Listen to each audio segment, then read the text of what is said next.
I'm joined this morning by Ginni Rometty, CEO of IBM. Ginni, Right. you have a lot of meetings. A lot of your major clients are governments from Europe and around the world. What are they telling you about? What are their expectations for investment for the next year or so?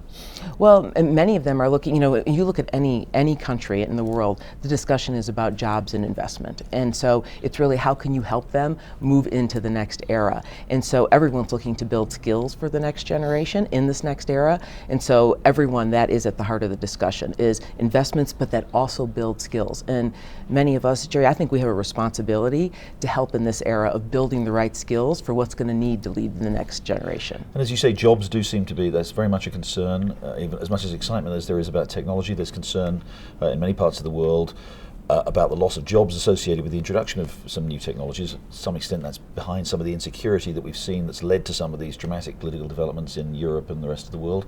What are you telling governments about how technology can not only improve economic performance, but what it can do for jobs? Yeah, this is actually one of the most important topics, and another one of, in addition to why I'm here, because there's both a macro and a micro discussion around this. Because at a macro level, there's many job openings that are out there. At a micro level, if someone doesn't have the skill or has been displaced, that's a problem. And so what I've had the discussion on is, I think, three things. One is that this is really a call to action to change education and to match the curriculums with what's going to be needed in these jobs. Because this isn't going to be an era of man versus machine, it will be man and machine. We've had experience now with thousands of these with clients.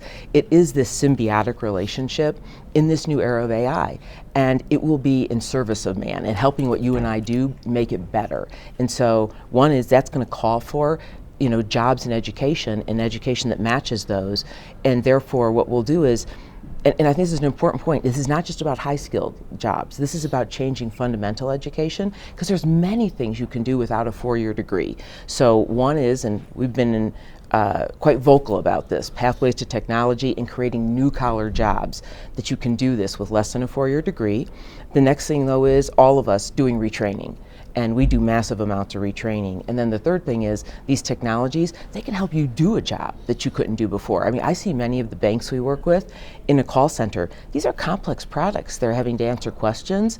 And with these technologies, everyone is able to answer and do a better job. I actually think they're going to make you a better version of yourself and allow us as humans to do what we do best.